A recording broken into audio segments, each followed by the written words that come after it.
Bem-vindo ao programa Vida Empreendedora. A cada semana eu vou trazer empreendedores para eles falarem como é a vida deles, como chegaram onde estão, quais foram os desafios, aprendizados e deixar um recado para você, empreendedor. Hoje tenho o prazer de falar com o Vladimir Silva. Ele foi gestor de multinacionais no Brasil, atualmente é palestrante internacional de negociação e carreira profissional, é diretor executivo de desenvolvimento de negócios na Ásia, é presidente da Think Coaching, com presença em Singapura, Tailândia, Vietnã e Coreia do Sul, mentor de startups e faz trabalhos em ONGs na Ásia. Tive o prazer de conhecer o Vladimir, uma multinacional aqui no Brasil, quando ele trabalhava na área de vendas. Eu sempre gostei do jeito ativo de ele trabalhar, tanto que nos tornamos amigos e eu o chamo de Vlad. E você vai escutar muitas vezes eu falando isso durante a entrevista. Ele quase me convenceu a fazer uma pós-graduação na Inglaterra, onde ele fez e a partir de lá ele conseguiu atingir seu objetivo, que era trabalhar na Ásia. Como ele é um empreendedor atualmente como executivo lá na Ásia e também empreende, como ele é empreendedor como executivo lá na Ásia e também empreende, eu quis trazê-lo para conversar com a gente, para a gente conhecer um pouco mais da vida empreendedora em Singapura e na Ásia como um todo. Bem-vindo, Vlad!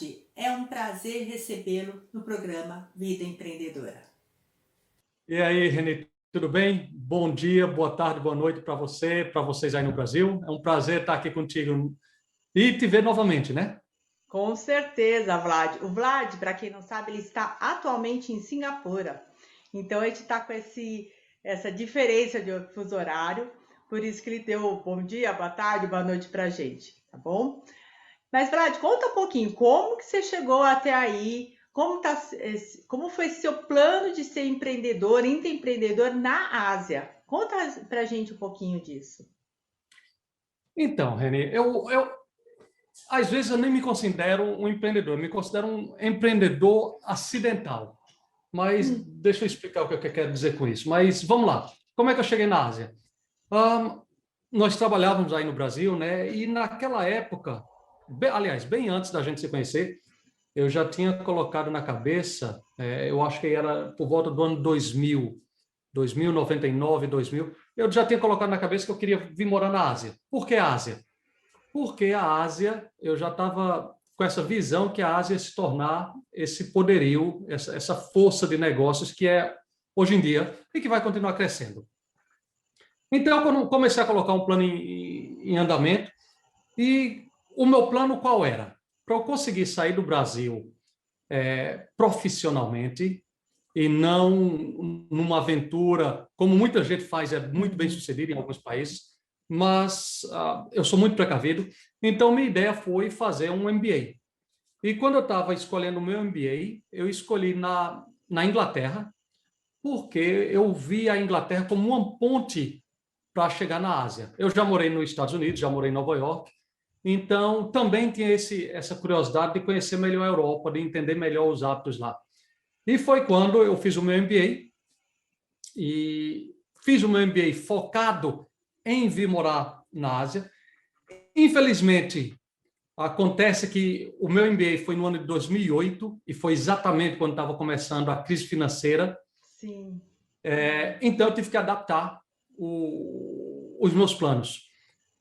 No final do meu MBA, eu fui contratado por uma empresa de consultoria gerencial da Inglaterra e comecei a trabalhar na Inglaterra com eles, mas trabalhava no mundo inteiro. Inclusive no Brasil, eu vivia dentro de um avião e comecei a vir para a Ásia. Então, quando essa empresa de consultoria decidiu abrir uma filial na Ásia, então, eu tinha minhas condições familiares também por ser solteiro, eu fui o escolhido para me mudar para Hong Kong na China, e para iniciar as operações da consultoria na Ásia. Então, morei em Hong Kong por 2 anos e depois me mudei para Singapura, que fica no sudeste da Ásia, para também abrir o nosso escritório daqui de Singapura. E foi assim que eu acabei chegando em Singapura. Então, eu cheguei em Singapura por uma via corporativa, o que me trouxe vários benefícios, essa rota, mas também eu acho que toda pessoa que é corporativa, que lida com clientes, também acaba tendo um pouquinho daquela veia empreendedora. Com menos risco, mas você começa a entender como que é lidar com isso. E foi assim que eu acabei chegando na Ásia, Renê. Foi planejado, não, claro, os planos nunca são da maneira como a gente espera, mas foi planejado e eu acabei chegando aqui de uma maneira muito bem. Estou aqui em Singapura já faz 8 anos. 8 anos. Singapura agora se tornou minha casa, né? Com certeza, com certeza. E o que você percebeu sobre empreender nesses países pela Ásia, que você tem passado, que você tem mais contato? Eu acho que a lição número um, Renê, é não confundir a Ásia como se fosse um grande país. A gente vê o Brasil, e o Brasil sendo um país continental, com tantos estados, e a gente vê as diferenças. Claro que é diferente do Ceará para a Bahia, para São Paulo, para o Rio Grande do Sul. A gente vê essas diferenças regionais, diferenças estaduais. E isso, então a gente tem essa visão de que às vezes a Ásia é semelhante ao Brasil, que Uhum. apesar de haver diferenças regionais, tem muito mais em comum do que diferenças. Isso não é um problema só do brasileiro. A gente vê Sim. as mesmas coisas acontecendo com norte-americanos quando eles vêm para a Ásia, com europeus que vêm para a Ásia. Com europeus é ainda mais interessante, porque morando na Europa, são países distintos, muitas vezes com Uhum. línguas distintas, mas ainda existe muita semelhança entre esses países. Quando eles vêm para a Ásia, é muito diferente. Não estou falando só das diferenças entre língua, mas de um país para o outro muda muitos hábitos, muda muito o costume, muda muito a maneira de se fazer negócio. Então, eu acho que a principal diferença é não confundir uma região com diferenças que são muito grandes entre os pequenos países aqui da Ásia. Como um exemplo, Singapura é um estado-país, é uma cidade-país, na verdade. Pequena. Singapura tem cerca de 5 milhões de habitantes, 5 milhões e meio de habitantes. Nossa. Desses 5 milhões e meio, 1 milhão, mais de 1 milhão, acho que é 1,3 milhões, são estrangeiros que estão aqui em vistos de trabalho. E Singapura está muito próximo da Malásia. Daqui do meu apartamento, eu vejo a Malásia. A Malásia está Uau! aqui a cerca de uns 15 a 20 quilômetros daqui. Eu consigo ver a Malásia daqui num dia claro, eu consigo ver.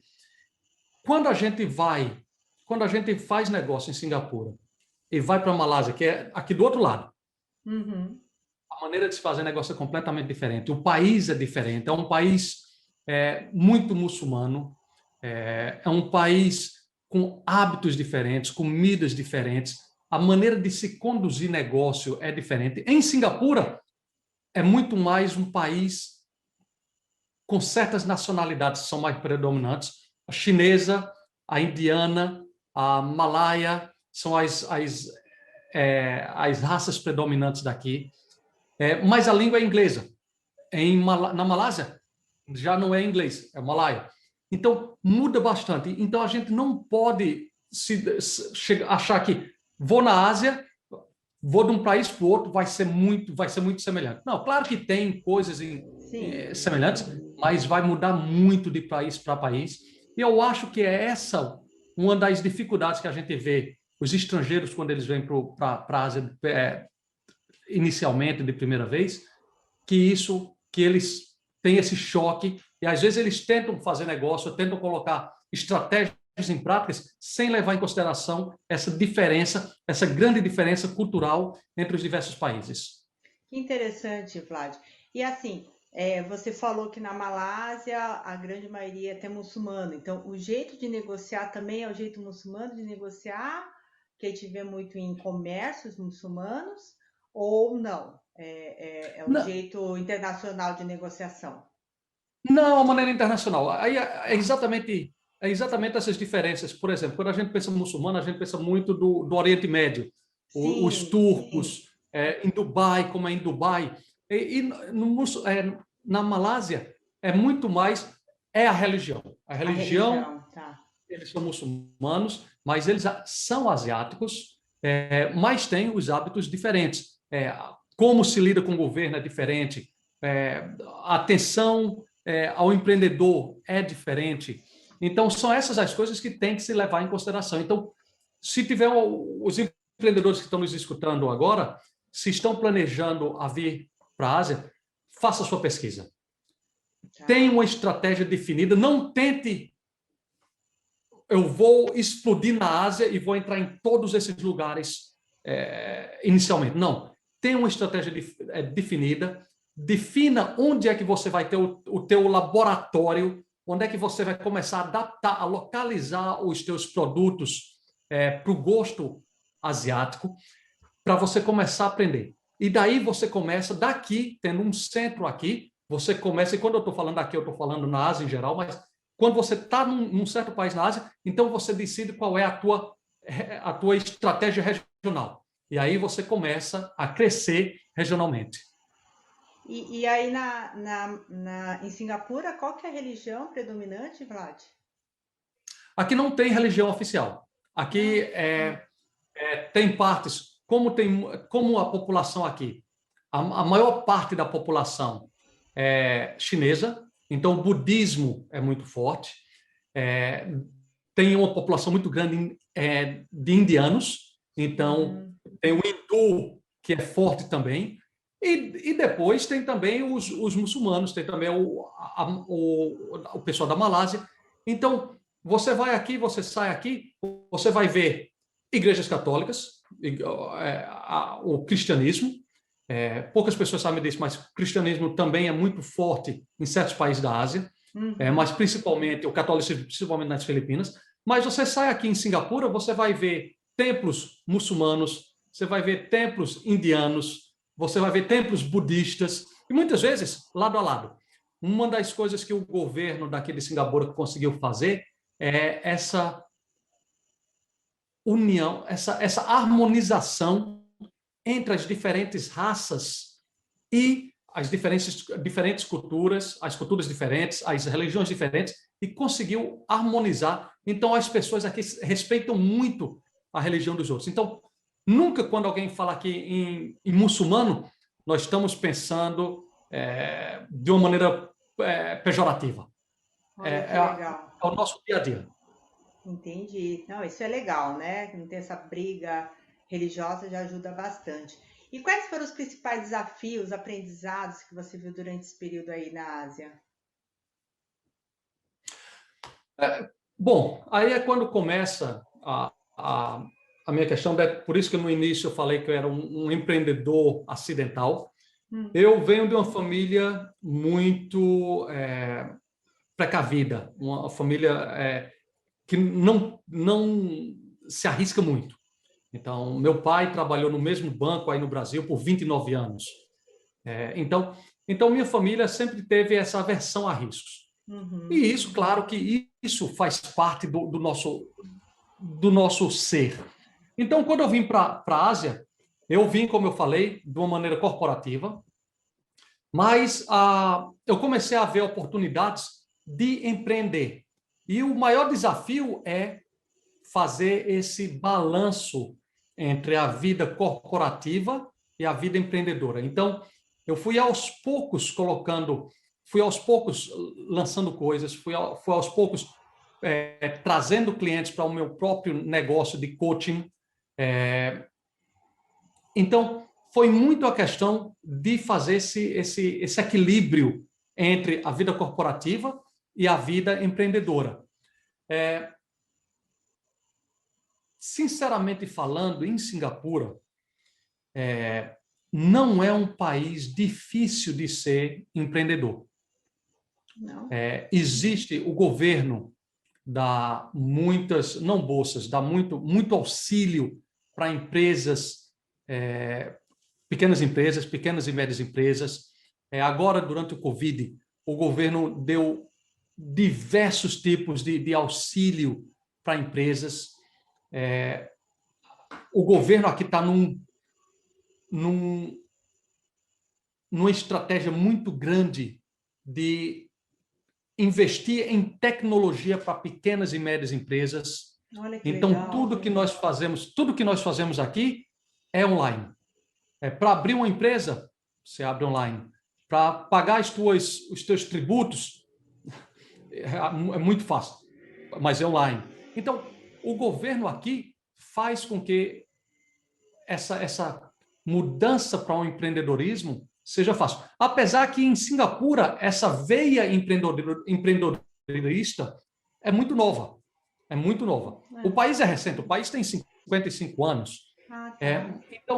Então é muito, muito recente. Mas você vê o governo tem políticas muito claras para certas áreas empreendedoras. Por exemplo, fintech é uma área que o governo está facilitando bastante.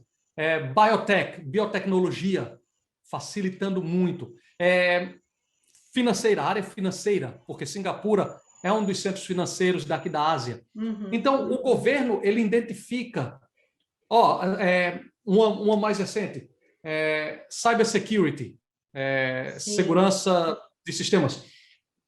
O governo está convidando empresas, está trazendo empreendedores e dá todo tipo de apoio para esse tipo de negócio. Algumas áreas talvez não seja o foco do governo, mas nem por isso o governo deixa de dar apoio. Então, o governo aqui tem facilidades em lançar políticas e colocar elas em prática muito rapidamente. Então, quando ele vê uma oportunidade ou quando existem desafios, é muito rápido para se adaptar. E isso não é só em Singapura. Você vê a mesma coisa em Hong Kong. Hong Kong é extremamente ágil para empreendedores. Na China, se você quer achar empreendedores hoje, é na China. A China, todo mundo quer ser empreendedor hoje em dia. A geração mais nova, todos eles pensam em ser empreendedores. É por isso que a gente vê tantos milionários vindo da China. E o governo dá esse apoio na China. Então, tem certos países que têm um nível de burocracia mais baixo e existe muita força do governo, muito apoio do governo para ser empreendedor. Então, no meu caso, foi essa questão desse balanço, de identificar como é que eu poderia ter o meu próprio negócio, e esse negócio está bifurcando. Então, eu estou chegando num tipping point agora, que, apesar que, no meu caso, eu continuarei com o cargo que eu tenho de diretor executivo para a Ásia, da empresa que eu trabalho, que é uma empresa de recolocação de executivos. Por quê? Para um dos meus negócios, o negócio de coaching executivo, alimenta o outro. Então, muitos dos meus clientes de recolocação profissional acabam se tornando meus clientes de executive coaching e vice-versa. Então, alimenta o outro. Então para mim o desafio foi achar como é que eu conseguiria fazer esse balanço, mas achar como é que eu poderia tirar vantagem de ambos os lados. Entendi, isso é legal. Então, assim, vocês têm um certo incentivo até para ser empreendedores, isso é muito legal, porque empreendedor não necessariamente você precisa ser um empresário, né? Mas vocês têm esse incentivo aí em Singapura, isso é muito bom. E também até pelo país ser novo, então as pessoas têm ideias também, é mais fácil, é menor o país, então tem essa facilidade também. Isso é bem interessante. E o que você viu assim de diferente que os empreendedores daí fazem que aqui no Brasil não faz? O que você viu de diferente? Eu não diria que aqui faz e aí não faz. Eu acho que o empreendedor, ele é empreendedor em qualquer lugar. Eu acho que uma das características mais marcantes de um empreendedor é se adaptar à realidade, entender os desafios e conseguir superar esses desafios. O que acontece na Ásia, o que acontece na Ásia, ou melhor, em vários países da Ásia, e existem várias exceções também, é que por ter esse apoio do governo, por ter essa política de incentivos bem clara, o que não dá certo na Ásia, comparando com o Brasil, se eu pudesse falar assim, é o nosso jeitinho brasileiro. Não existe o jeitinho brasileiro. Muito ao contrário, em Singapura, não interessa se é o filho de um milionário ou se é um empreendedor que vai começar o negócio dele com $500. A trajetória é a mesma. Claro que um vai ter mais recursos do que o outro, mas para abrir a empresa, para conseguir recursos, para contratar, vão ter os mesmos desafios. Claro que um vai ter mais, talvez tenha mais contatos do que o outro, tenha um certo network, uma certa facilidade, mas em termos de fazer negócios, é muito claro como eles fazem. E aqui na Ásia, é muito de achar, dependendo do país, você vai achar o pequeno empreendedor, que é aquele empreendedor que vai abrir um pequeno restaurante. E quando eu estou falando pequeno restaurante em Singapura, eu estou falando um restaurante que é 2x2, com um pequeno forno, 2 pessoas trabalhando dentro e acabou.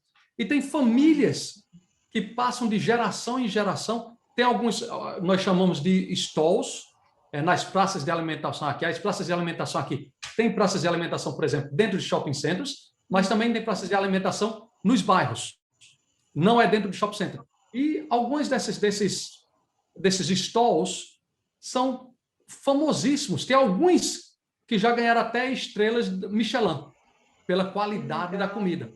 Então, você vai ter esses bem pequenos empreendedores, como também existem empresas de Singapura que se tornaram empresas mundiais, como a Razer, que faz produtos de gamers, de computadores, ou a Charles Keith, que faz bolsas, sapatos, se tornaram empresas mundiais. Olam, que está na área de agronegócios. Então, existe a oportunidade, mas não existe o jeitinho. Vai haver dificuldades, o governo tenta facilitar, vai haver dificuldades, mas cabe a cada um tentar achar o seu caminho e achar o seu caminho de maneira correta. Então, não é visto com bons olhos quando alguém fala, seja brasileiro ou não, em dar um jeitinho. Então, uma coisa que é muito característica da China ou da população chinesa, onde quer que esteja, é o chamado guanxin. E o guanxin deixa eu te conhecer primeiro, deixa eu ver se eu quero fazer negócios contigo. Então, o que às vezes é muito semelhante ao Brasil. A gente cria uma relação de amizade antes de fazer negócios. Então, a população chinesa ela gosta de fazer negócios com pessoas que eles confiam. Eles vão pela confiança mesmo. Muito pela confiança. Então, e essa é também uma das dificuldades que muitos empreendedores do Brasil, da Europa, dos Estados Unidos, quando vêm para a Ásia, é que eles acham que vão chegar aqui e em 1 dia, 2 dias, vão ter fechado o negócio e vão embora. E isso não acontece. Não. Eu já vi casos de estrangeiros vindo para a Ásia, para um certo país da Ásia, e uma das primeiras perguntas que faziam para esses estrangeiros no aeroporto quando é o seu voo de volta? Então, vamos dizer que o estrangeiro estava chegando na segunda-feira e ele dizia que ia voltar na sexta-feira. Então, vamos considerar que para vir do Brasil, para vir dos Estados Unidos para cá, é uma distância longa. E quando os locais, sabiam desse período, eles iam construir esse relacionamento durante a semana mas iam deixar as negociações para o último dia. E por que isso? Porque ele sabe que o estrangeiro também está com pressa, quer voltar. E isso dá mais poder de barganha para eles. Uhum. Então, aqueles que estão pensando em fazer negócios na Ásia, se puder passar mais tempo, se vem para uma feira de negócios, tenta sair da feira de negócios, tenta conhecer os teus fornecedores, os teus clientes fora da feira. Tenta construir um relacionamento. E esse relacionamento vai ficar mais forte com o tempo. Não espera que vai ser o ideal na primeira negociação, porque não vai. Com o tempo, com o Guanxin, com essa construção desse relacionamento, vai fortalecer a relação. É bem isso mesmo. Eu tive a oportunidade de trabalhar aqui no Brasil com multinacional chinesa e é bem isso mesmo. Eles vão pela confiança.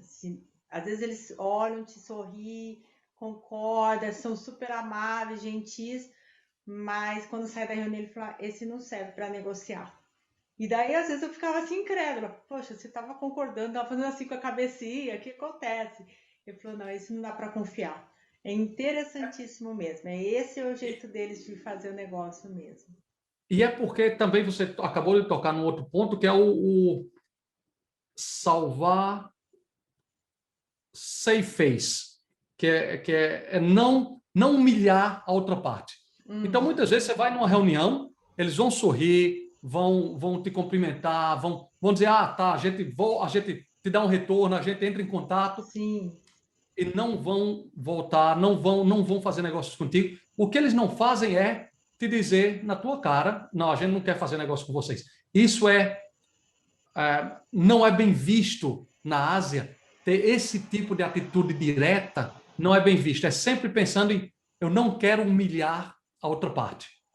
Ele é bem Então, isso é diferente muito comum. é bem diferente da negociação americana, por exemplo, que é muito reta e direta. Quero, quero, não quero, não quero e acabou. Eles não, já tem Exatamente. todo um tempo de preparação. Eu vim de empresas multinacionais americanas que a negociação era muito reta e direta, e daí quando eu tive esse período com os chineses, eu tive que reaprender um pouco isso. É bem diferente mesmo. E outra coisa, eu não sei como é em Singapura, até eu queria que você me falasse. Eu via que eles eram muito audaciosos. Que eu falo audaciosos assim, vamos tentar fazer isso, vamos implementar isso. Eles são muito de ação, bem diferente de um americano que quer planejar para agir, né? Eles são muito de, não que eles não planejam, mas eles são muito de ação, fazer a coisa mais rápida, tipo uma startup mesmo, sabe? Não sei se em Singapura também você sente isso, Vlad. Um, o que eu vejo hoje em dia é que existe uma pressa em ser o primeiro. E quando você pensa, principalmente quando a gente está falando em produtos industriais que têm que ser produzidos, não estou falando em serviços, mas em produção, a grande cadeia produtora está na Ásia. Então, se você vai para alguns centros de negócios na China, se você é um empreendedor brasileiro, você pode ter a tua marca de laptop em meia hora.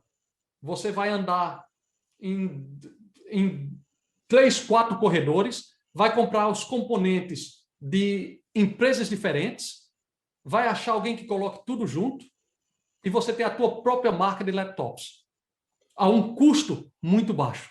Então, o que acontece é que a cadeia produtora está na China, está no Vietnã, principalmente, e isso é muito rápido. Então, quando se existe uma ideia de negócios, para se pôr em prática, é muito rápido. Os portos daqui, porque a gente tem que pensar em toda a cadeia, os portos daqui são extremamente modernizados. Eu não lembro da estatística que eu vi um desses dias. Lembra? A Singapura tem 5 milhões e meio de habitantes. O porto daqui, eu não lembro das estatísticas, mas era alguma coisa do tipo que em 1 hora, ele consegue tirar mais contêineres do navio do que o Porto de Santos fazia em 2 ou 3 dias. Então, existe essa agilidade, existe esse investimento em tecnologia e existe essa pressa em trazer para o mercado. E a pressa em trazer para o mercado tem toda a cadeia que consegue fazer isso. Então, e quando você olha em serviços, quando você olha na área de tecnologia, é muito semelhante. E é muito semelhante porque na Ásia existe uma população muito grande. Uma analogia que eu faço é com o futebol. Por que é que existem tantos jogadores bons no futebol mundial que vêm do Brasil? Porque no Brasil, em toda esquina, em todo campinho de várzea, tem os meninos jogando bola. É o esporte nacional. Então, daquele grupo grande de meninos jogando bola, vão sair vários craques. Aqui, quando você olha a Ásia, a população da Ásia, só na Ásia, se não me engano, tem 4,5 bilhões de pessoas. Então, é claro que vão ter pessoas muito empreendedoras, vão ter muitas ideias, e eles testam tudo. Eles testam e colocam em prática, e é claro que tem a vantagem de que tem um consumo local, a gente não depende de exportar a ideia pode ser testada. O que você vê agora com o TikTok? O TikTok está explodindo no Brasil, está explodindo no mundo. É muito interessante. Poucas pessoas sabem disso fora da Ásia, mas o TikTok tem 2 versões.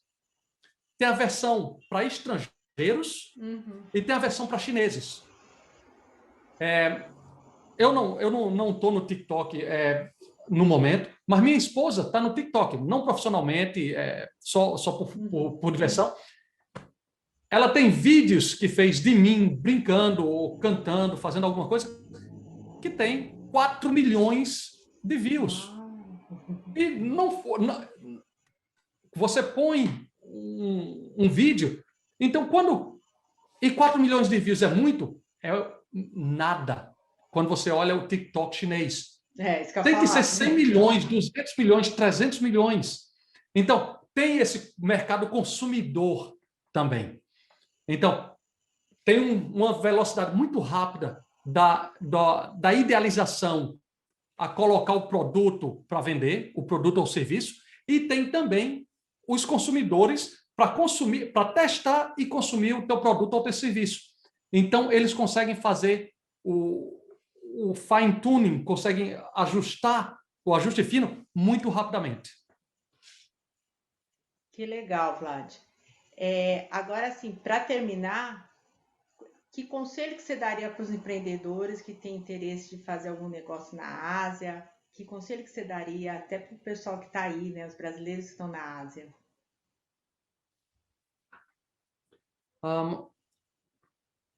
Eu acho que o conselho é: venha conhecer a Ásia. Venha entender um pouco da Ásia. É interessante e não é só o brasileiro, tá? Mas é interessante o quanto nós desconhecemos a Ásia. A quantidade, por causa da distância, a quantidade de brasileiros que estão na Ásia. Aqui em Singapura tem, o consulado aqui me falou que tem cerca de 300 brasileiros. Hong Kong tem cerca de 400 brasileiros. Em Xangai, na China, tem muito mais, tá? Mas a população de brasileiros é muito pequena, por causa da distância. Mas venha para a Ásia. Já fez a sua viagem de negócio para os Estados Unidos, já fez a sua viagem de negócios para a Europa? Venha para a Ásia. Venha para a Ásia de férias. Venha para a Ásia conhecer. Venha para a Ásia para começar a entender um pouco o que é a Ásia. E aproveite após o Covid, né? Aproveite quando tiver feiras de negócios. Aqui tem feiras para todo tipo de negócio, em Singapura, em Hong Kong, na China, no Vietnã. Aprenda quais são os negócios. Aí tem a barreira da língua, né? Aqui todo mundo fala inglês ou vai falar chinês. Gente, brasileiro dá jeito. Vamos voltar para o jeitinho, né? Vamos voltar para o jeitinho. Mas eles também estão acostumados, principalmente na China, que você não vai falar o chinês. Uhum. Então, muitas negociações na China são feitas com a calculadora na mão e só com a linguagem corporal. Uhum. Então, venha conhecer a Ásia, venha entender um pouco da Ásia, venha participar das feiras para poder começar a fazer a tua estratégia. E muitas vezes essa estratégia vai requerer um pouco mais de tempo para se estar na região. E por que entender um pouco mais? Por exemplo, em Singapura, apesar que se tem tanta abertura para o empreendedorismo, para um estrangeiro abrir uma empresa em Singapura, ele precisa ter um sócio local. É condição do governo. Esse sócio pode ter 1%, mas precisa haver um sócio local. Existem empresas que fazem esse serviço para empresas estrangeiras, mas são essas as coisas que você precisa estar vindo e estar falando com o consulado. Os consulados brasileiros aqui na Ásia dão muito apoio a negócios. Fale com o consulado, venha e conheça, fale com o consulado, fale com pessoas, venham para as feiras para começar a entender. Muito grata, Vlad. Muito interessante todas essas informações que você está dando sobre a Ásia, não só sobre Singapura, que eu acho que assim muitos de nós às vezes não tem essa ideia tão macro. Então, quero te agradecer pela participação no programa Vida Empreendedora. É um prazer conversar com você e, quem sabe, a gente volta a falar ainda um pouco mais sobre Singapura e a Ásia. Até mais, pessoal. Reni, prazer, boa sorte. Obrigada. Espero que você tenha gostado da entrevista com o Vlad. É muito interessante quando a gente entende como é negociar, como é empreender, tanto em Singapura como numa parte da Ásia, não é verdade? Eu te espero no próximo programa e me siga nas redes sociais. Até lá!